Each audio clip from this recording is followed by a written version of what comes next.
अल्लामा नासिर मदनी साहब 12-12 करोड़ रुपए के माली मुतालबा और ये सब चीजें अगर निकाह में लिखी हो ना लिखी हो, तनसीख निकाह होने के बाद कितना मुआवजा देना बनता है, औरत को बनता भी है कि नहीं बनता?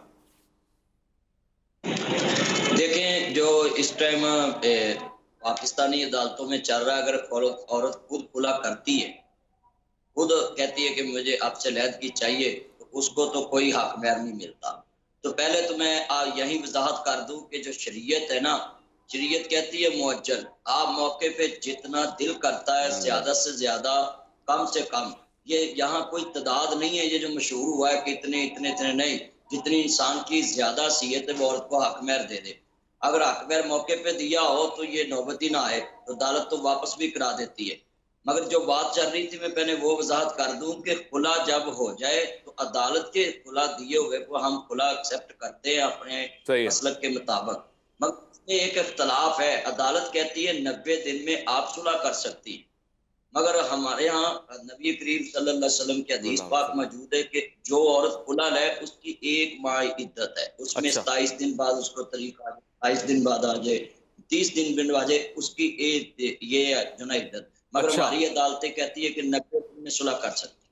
ठीक है, ये आपने वाज़ेह कर दिया। एक और सवाल है मेरा, और इसी इसी हालात के तनाजुर में है, इन हालात से गुजरते हुए मैं आपसे पूछ रहा हूँ कि एक मंजिल पर ठहर कर मुझे ये इल्म हुआ कि नहीं मालूम, नाम लिए बगैर कोई शख्स है जिसको बड़ा मजा आता है लोगों को ये कहने में कि भाई अगर आप मलिक हैं, XYZ किसी जात से हैं, तो आप सैयद हो गए क्योंकि आप मेरे से रिश्ता जोड़ रहे हैं।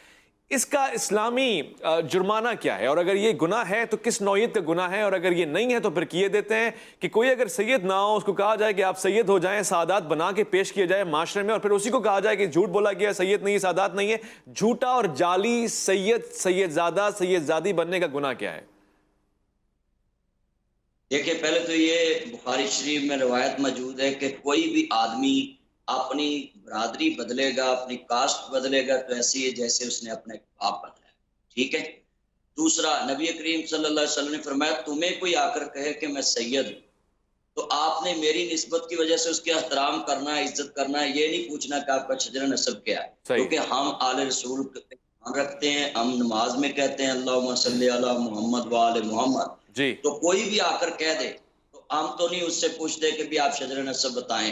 क़यामत को उसको जवाब देना पड़ेगा कि आपने गलत निस्बत की थी। आपने फरमाया जिसने मेरे मतलब झूठ मंसूब किया वो अपना ठिकाना जहन्नम में समझे। इसका मतलब है कि सैयद होना बहुत ऊंची बात है, और आप किसी को नहीं कह सकते कि आप मेरे साथ मिलके तो आप सैयद हो जाएंगे, आपकी निस्बत हो जाएगी। ये जिसके साथ निकाह होता है, और निकाह में जो पैदा हो, अगर खूनी सैयद है, उसका शजरा नसब सैयद खानदान से मिलता है, आले रसूल से मिलता है, तो फिर तो वो ऑटोमेटिकली निस्बत उस तरफ हो जानी है। तो वहां एक मसला मैं और भी आपको बता दूं, जी। ये जो बच्चे एहतिसाब लेकर लोगों में झूलों में लेकर पाले हैं, जो औरतें छोड़ जाती हैं, जब कोई कहता है कि ये बच्चा इसका बाप नहीं है, ये गुनाह किया निकाह से पहले, तो इस पे भी मसला शरीयत ने बताया कि वो भी बच्चे को आपने हकीनी मुआशरे में जानना, उसके नामनो नुक्के की मालिक उसकी माँ है, और उसकी निस्बत उसकी माँ की तरफ की जाए। अच्छा। इस्लाम ने तो इतने हकूक दिए।